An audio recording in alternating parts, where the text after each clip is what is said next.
우리랑은 거리가 좀 있고요.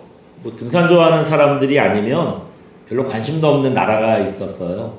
근데 이 나라가 한 동영상이 알려지면서 전 세계에 관심을 좀 끌게 됐었습니다. 한번 잠깐 동영상 보여주시겠어요? 네. 한 사람이 시위대에 쫓기다 발길질을 당해 넘어집니다. 속옷만 입은 채 사지가 들려 어디론가 끌려가더니 머리에 헬멧을 쓰고 강에서 시위대를 피해 도망치기도 합니다. 소셜미디어에 확산된 이 영상 속의 남자는 비슈누 프라사드 파우델 네팔 재무부 장관으로 추정됩니다. 아르주라나 데우바 외무장관은 자택에서 공격을 당해 마당에 쓰러져 있는 모습이 공개되기도 했습니다.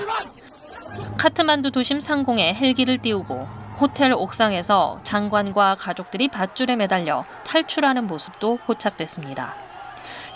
네, 뉴스 일부예요. 세계의 지붕 히말라야의 나라라는 네팔에 대한 소식입니다. 저게 작년 9월에 벌어진 일이에요. 사람들한테 맞고 도망가고 이랬던 사람들이요, 그 네팔의 장관들이래요.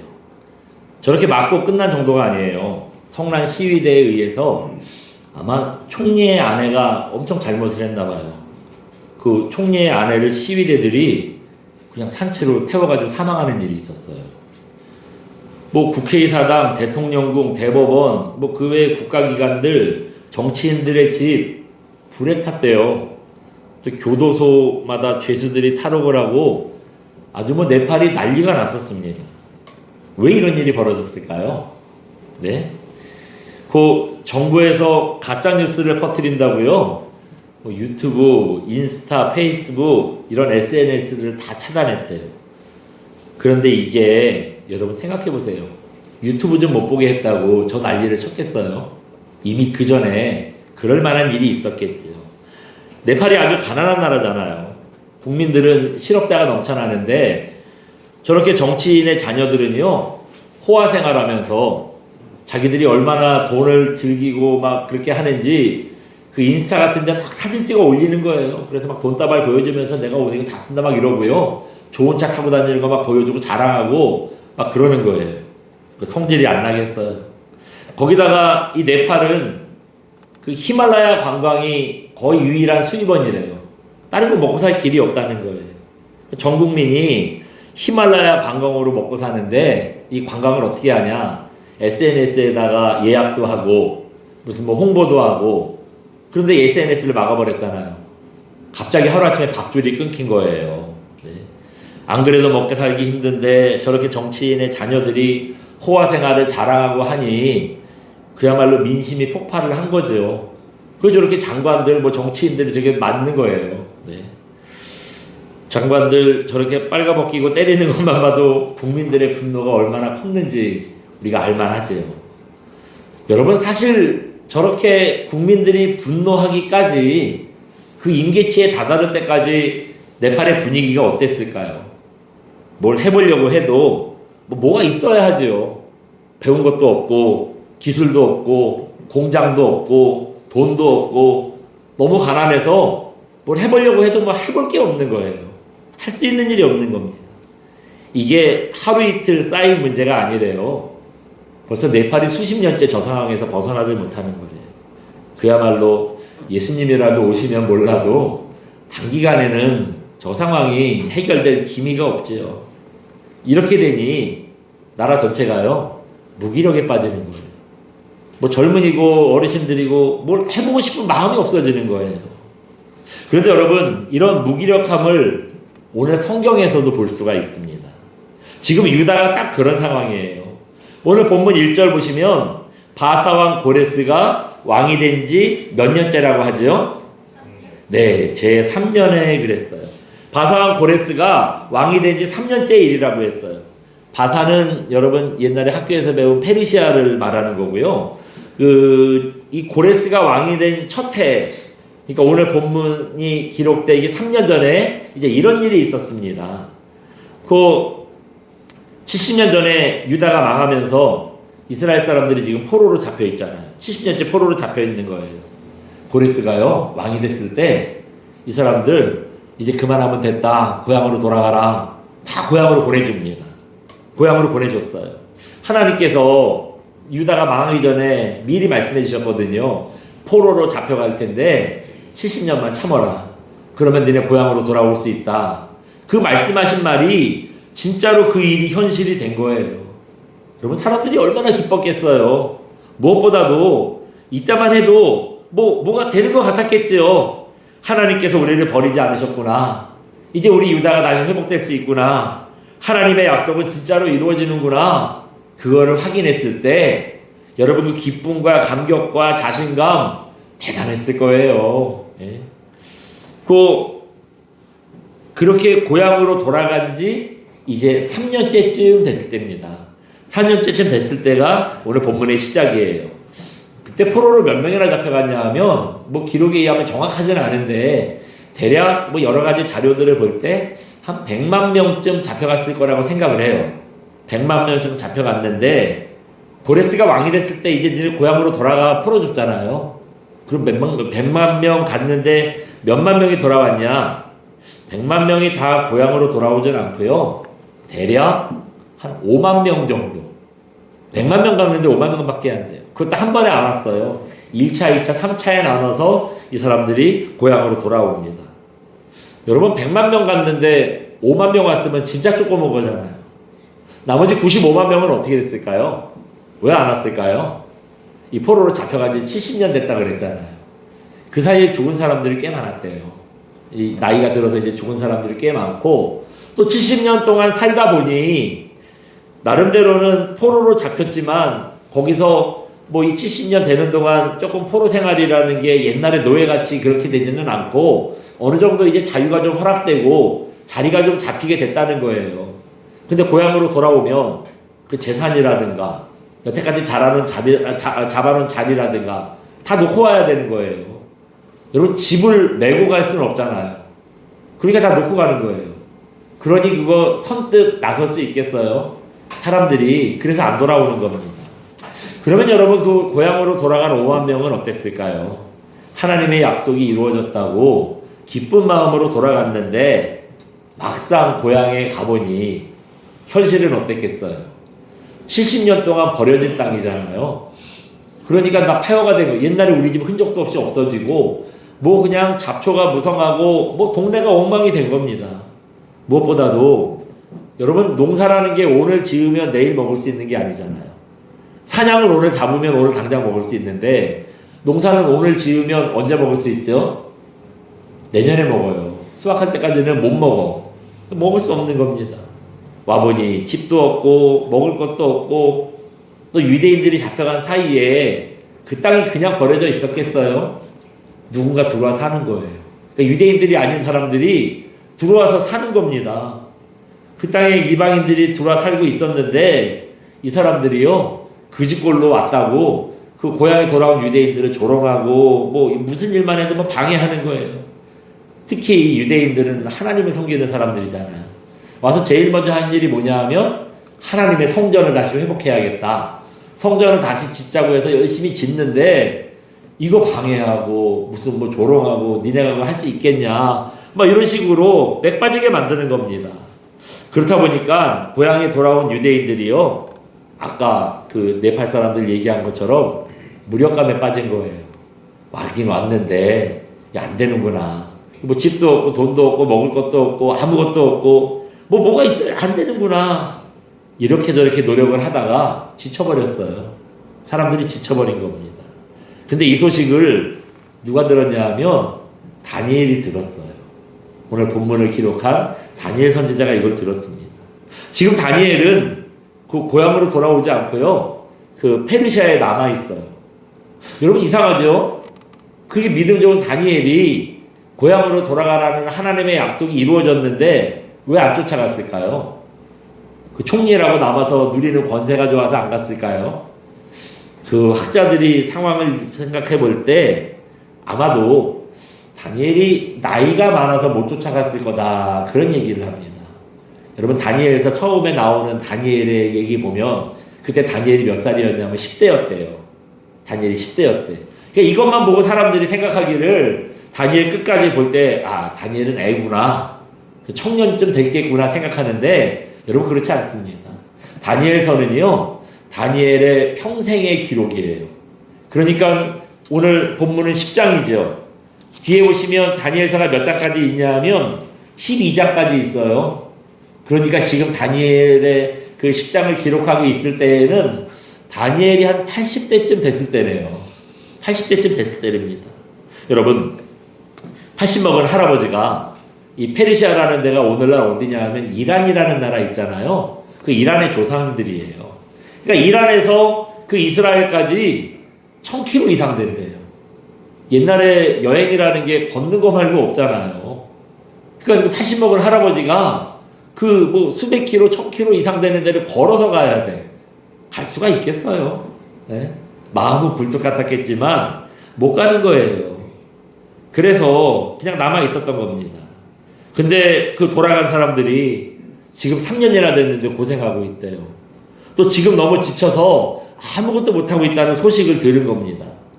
이때 다니엘이 이 고향의 동포들을 위해 살 수 있는 일이 뭐겠어요? 기도잖아요, 기도. 기도밖에 없어요. 나라와 민족을 위해서 다니엘이 이제 할 수 있는 일은 기도밖에 없는 거예요. 그래서 다니엘이 무기력증에 빠진 동족들, 유대인들을 위해서 기도합니다. 2절 우리 잠깐 한번 읽어볼까요? 오늘 본문 2절 같이 한번 봅니다. 시작.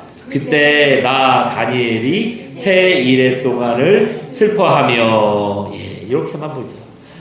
여기서 지금 다니엘이 새 이래 동안 슬퍼했대요. 그러니까 슬퍼했다는 말이 뭐냐 하면 슬퍼하면서 기도했다는 거예요. 예. 다니엘이 기도의 사람이었어요. 젊어서는 그 왕이 조서를 내려가지고 나 이외에 다른 신한테 절하고 기도하는 사람은 다 죽여버린다. 누구도 상관없다. 그런 왕의 명령을 내렸는데 거기에도 눈 하나 깜짝하지 않고 남들이 다 보라고 문을 활짝 열어놓고요. 하루에 3번씩 기도했던 사람이에요. 다니엘은 평생 기도했던 사람입니다. 이 소식을 들었을 때 80 먹은 할아버지가 할 수 있는 기도밖에 없잖아요. 슬퍼하면서 기도했다는 거예요. 얼마나 기도했냐 하면 새 일에 동안 기도했대요. 그러니까 일에는 7일을 말하는 거고 그 3번이니까 며칠이에요? 21일, 37에 20일, 21일이에요. 그 교회들 보면 종종 요즘에 그런 거 잘 안 하는데 예전에 보면 새일의 기도회 뭐 이런 거 있었잖아요. 그 새일회라는 말의 뜻이 여기가 이제 유래가 된 거예요. 이때 기도하는 동안 3절에 보시면 뭐 좋은 떡도 안 먹고요. 고기와 포도주도 마시지 않고 뭐 이런 의미의 표현을 보면은 그야말로 이 생명만 겨우 목숨만 유지할 정도로 먹고 마시면서 기도에 매달렸다는 거죠. 여든이 되신 할아버지 다니엘이 자기 몸을 돌보지 않고요. 무력감에 빠진 동족들을 위해서 여러분 기도했습니다. 우리도 이런 일 마찬가지겠죠. 몇 번 인생을 실패해보면 여러분 어때요? 해도 안 되는구나. 내 인생은 망했구나. 뭐 패배감에 빠져서 낙심하고 좌절하고 아무것도 못하고 무기력에 빠질 때가 있어요. 그때 우리가 다시 일어설 수 있는 방법은 뭘까요? 네? 맞습니다. 기도밖에 없어요. 다니엘처럼 기도하는 거예요. 우리가 기도할 때 세상적인 무력감, 영적인 무력감, 뭐 모든 세상에 모든 힘 빠지는 일 다 여기서 벗어날 수 있어요. 다니엘이 이렇게 기도했을 때 놀라운 은혜를 입게 됩니다. 무슨 은혜를 입었냐 하면 한번 보여주시겠어요? 네, 같이 한번 봅니다. 기도한 결과 주님의 임재를 경험했습니다. 아멘. 다니엘이 기도했을 때 어떤 결과를 얻었대요? 주님의 임재를 경험했대요. 하나님께서 다니엘에게 찾아오셨다는 거예요. 우리 5절 한번 볼까요? 5절 같이 봅니다. 시작. 그때 내가 눈을 들어 바라본 즉 한 사람이 세마포 옷을 입었고 허리에는 우바스 순금띠를 띠었더라. 아멘. 예. 다니엘이 한참 기도하고 있을 때 다니엘이 한 사람이 다니엘을 찾아왔대요. 이분이 누구실까요? 네, 뭐 하나님 아니면 예수님, 우리가 이렇게 생각할 수 있지요. 주님이셨을 거예요. 그런데 그 모습이 어땠는지 이 모습만 보면 예사 사람이 아니라는 거 알 수 있어요. 그분이 어떤 모습으로 왔냐 한번 읽어봅니다. 시작. 또 6절입니다. 시작. 또 그의 몸은 황옥 같고 그의 얼굴은 번갯빛 같고 그의 눈은 횃불 같고 그의 팔과 발은 빛난 녹과 같고 그의 말소리는 무리의 소리와 같더라. 아멘. 예. 이 찾아온 사람이 어떤 모습이래요? 눈은 횃불 같고 몸은 황옥이고 옥 있잖아요. 우리는 파란 거. 근데 누런 옥이래요. 황옥이고 얼굴에서는 번개빛이 난대요. 막 번쩍번쩍 하는 거죠. 팔다리는 쇠래요. 노시래요. 옷은 하얀 세마포고 허리에는 우바스 순금으로 띠를 띄었대요. 근데 오늘날은 이 우바스 순금이라는 게 뭔지는 몰라요. 이게 뭔지는 모른대요. 어디 책을 찾아봐도 그게 뭔지는 지금은 모른다 그렇게 얘기하고 있어요. 아무튼 여러분 참 이거 봤을 때 한 사람이 왔다는데 사람은 아니구나 싶잖아요. 눈에서 막 번개가 친다는데 이게 사람은 아닐 거 아니에요. 어떤 사람이요? 또 이 모습을 그림으로 또 한번 그려놓은 사람이 있더라고요. 한번 잠깐 보여주시겠어요? 저런 모습이래요. 네. 예. 보시면 눈은 횃불 같다 그랬잖아요. 눈에 막 불이 나는 거예요. 그리고 몸은 황옥 같대. 그러니까 누런 옥 같고 얼굴에서는 번개빛이 나는 얼굴에서 좀 번쩍번쩍하죠. 팔다리는 녹과 같고 옷은 뭐 하얀 세마포래요. 허리에는 뭐 우바스 순금으로 띠를 뗐다는데 어쨌든 저 허리에 보면은 금띠를 띈 거예요.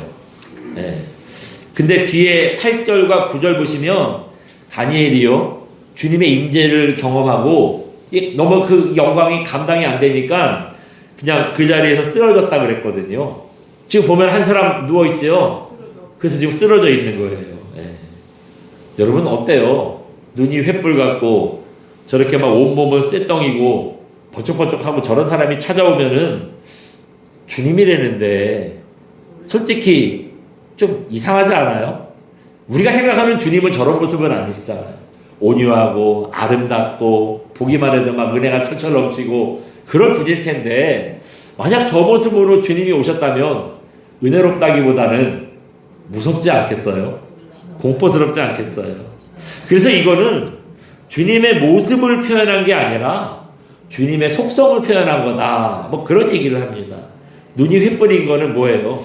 눈이 막 번쩍번쩍 한다는 거예요. 하나님 모르시는 게 없는 분이잖아요. 하나님의 전지하심을 나타낸다는 거예요. 모르는 게 없고 다 지켜보고 계시고 불꽃 같은 눈동자로 우리를 지켜보시다가 도와주시는 하나님의 속성을 말하는 겁니다. 또 세마포 입으신 건 뭐예요? 순결함. 하나님이 죄가 없는 분이라는 것을 표현하는 거예요. 팔다리는 빛나는 노시라고 그랬잖아요. 쇳덩이로 팔다리가 됐다는 거는 주님의 강하심을 상징한다는 거예요. 그러니까 예수님 찾아오셨는데 허리에는 순금띠를 떴대요. 그렇게 존귀한 분이고 하얀 세마포같이 죄가 없고 정결하신 분이고 팔다리가 강철 같은 강하신 분이라는 거, 우리 주님은 이런 분이라는 거를 보여주신다는 겁니다. 여기서 중요한 건 이거예요. 사실 주님이 뭐 저런 모습으로 왔냐 어떤 모습으로 왔냐가 중요한 게 아니라 중요한 건 이거예요. 한번 다시 뒤로 한번 돌려줘 보시겠어요? 네. 기도한 결과가 뭐라고요? 주님의 임재를 경험했다는 거예요. 이런 주님의 임재를 다니엘이 언제 경험했다고요? 기도할 때 이런 임재를 경험했다는 거예요. 여러분, 하나님께서 우리를 찾아오시면 죄 지을 때 찾아오실까요? 하나님께 기도할 때 찾아오실까요? 그쵸? 기도할 때 오시는 게 당연하겠죠. 이게 우리의 생각이에요. 이게 우리 보통 상식인데, 근데 여러분, 주님은요, 꼭 그런 때만 오시는 건 아니더라고요. 물론 기도할 때 당연히 오시지만, 때로는 기도하지 않는데, 어쩔 때는 범죄하고, 또 예수 믿는 사람들 핍박하고, 이럴 때 찾아오시기도 하더라고요. 그러니까, 주님과 전혀 상관없을 때, 부지불식간에 어느 날 주님이 찾아오시기도 하는 거예요. 실제로 그런 예가 있어요. 성경 보시면 누가 그랬냐 하면 바울이 그랬어요. 여러분, 바울은 어떤 사람입니까? 예수님 만나기 전에 유명한 핍박자였어요. 예수 믿는 사람들이 바울이라는 이름만 들으면 벌벌 떨었어요. 잡혀가면 안 되니까. 근데 다메섹에 예수 믿는 사람들이, 다메섹이라는 데는 이제 지금의 시리아라는 나라의 한 동네예요. 이 다메섹에 예수 믿는 사람들이 있다는 소리를 듣고, 소문 듣고 이 사람들 잡으러 가는 거예요. 잡으러 가는 도중에 여기서 뜻밖의 주님을 만나죠. 다메섹 도상에서, 다메섹으로 가는 길가에서 주님이 부르시는 소리를 들어요. 그때 주님 만나고 나서 어떻죠? 핍박자에서 이제 전도자가 됩니다. 이 그렇게 예수님 만나고 났을 때, 그때 예수님 뭐 하러 갔었어요? 무슨 뭐 예수 믿는 사람들 도와주러 가는 게 아니라 이 사람들 잡으러 가고 핍박하러 가는 거잖아요. 주님과 전혀 상관이 없을 때 주님이 찾아오셔서 주님을 만나기도 하더라는 거예요. 근데 성경에만 이런 일이 있는 건 아니더라고요. 실제로도 이런 일이 있어요. 한번 잠깐 보여주시겠어요? 네. 저분 이름이 뭐냐 하면 찰스 콜슨이라는 분이래요. 미국의 유력한 정치인이었습니다. 당시 대통령이 누구였냐 하면 리차드 닉슨이라는 사람이었는데, 이 사람이요, 그 상대편 후보 사무실에다가 몰래 FBI를 시켜가지고 도청기를 설치를 해요. 그래서 선거를 앞두고 그 사람들이 무슨 작전을 피고 상황이 어떤지 다 이거 듣고 있는 거예요. 그 일을 누가 공모했냐? 저 사람이 했어요. 찰스 콜슨이 했어요. 찰스 콜슨이 누구냐 하면 대통령의 뭐라 그러죠? 그 법학 박사고 대통령 보좌관이었어요. 그래가지고 뒤에 앉아가지고 그렇게 도청기를 설치해가지고 그 사람들 정보를 좀 캐보면 어떨까요? 해가지고 괜찮다고 그러고 실행해보라고. 그래서 FBI 시켜가지고 그 일을 했던 거예요. 그 일이 그 유명한 워터게이트 사건입니다.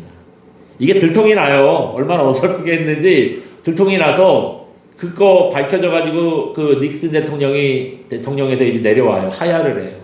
그리고 저 사람은 그 일을 공모했다고 이제 감옥에 가게 돼요. 깜빵을 갑니다. 근데 하나님의 역사가요, 여기서 시작되는 거예요. 저 찰스 콜슨이 교도소에서 하나님을 만납니다. 잘 나가는 정치인이고 대통령의 보좌관일 때에는 교만함에 빠져가지고 하나님은 안중에도 없었는데 세상 권력 다 잃어버리고 깜빵에 앉아있다 보니까 그제야 하나님이 보이는 거예요. 하나님을 찾게 됩니다. 교도소에서 하나님을 만난 찰스 콜슨이 세계 최초로 뭘 설립했대요? 교도소 선교회를 설립했대요. 그전까지, 지금은 교도소 선교회라는 게 흔하거든요. 어느 나라나 그 교도소에 선교하러 사람들이 많이 가요. 근데 그전까지는 교도소에는 선교회가 없었는데 저분이 그거를 만들었대요. 그때부터 저분을 따라서 이제 세계의 교도소 선교회가 생기기 시작했다는 거예요. 아무튼 이렇게 최초로 교도소 선교회를 만들어서 이분이 평생 저 깜빵 나오고 나서는 이제 정치 안 해요. 평생 그 죄수들한테, 재소자들한테 복음을 전하는 인생을 삽니다. 이렇게 주님께서 강권적으로 역사하시면 하나님을 만날 수 없는 상황인데 하나님을 만나기도 해요. 예. 근데 보통은요, 어떤 사람이 하나님 만나겠어요? 기도하는 사람, 예배드리는 사람, 이제 이런 사람들이 주님의 임재를 경험하는 거예요. 오늘 본문도 여러분 아까 말씀드렸습니다만 다니엘이 뭐하다 하나님 만났어요? 기도하다 하나님 만났어요. 새 일에 3주 동안 열심히 기도하다가 주님의 임재를 경험하고 주님이 보여주시는 환상을 보잖아요. 여러분 다니엘뿐만 아니에요. 뭐 성경에 그게 답이기 때문에 누구나 하나님을 그렇게 만납니다. 이사야도 하나님을 그렇게 만났어요. 한번 잠깐 보여주시겠어요? 같이 한번 읽어봅니다. 이사야 6장 1절 말씀. 우시야 왕이 죽던 해에 내가 본즉 주께서 높이 들린 보좌에 앉으셨는데 그의 옷자락은 성전에 가득하였고. 아멘.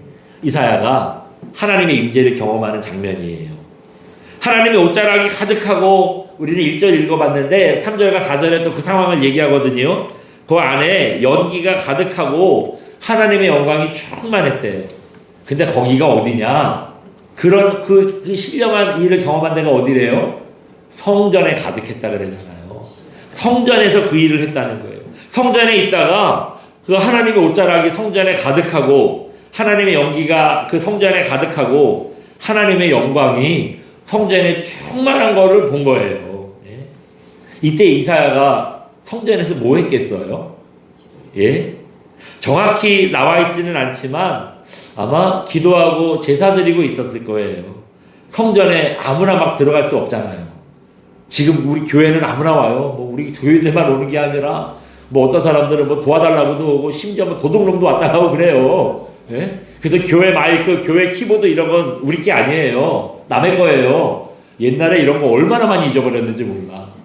또 목사님들 마이크 좋은 거 써야 된다고 그러고 막 100만 원짜리 200만 원짜리 갖다 꽂아놨는데 새벽에 와보니까 없어. 가져갔어. 예? 교회는 지금은 누구나 다 와요. 근데요, 옛날에는 그 성전은 아무나 들어갈 수 있는 곳이 아니에요. 제사장들만 들어갈 수 있었습니다.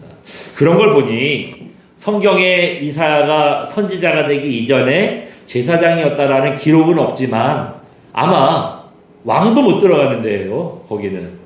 근데 이사야가 들어간 걸 보니 아마 이사야가 제사장이 아니었을까라고 학자들이 뭐 추측을 하는 거예요. 근데 이 제사장이, 만약에 제사장이 맞았다면 성전에 들어가서 뭐 했겠어요? 제사 드리고 하나님께 기도하고 그랬겠지요. 그러다가 하나님 만난 거예요.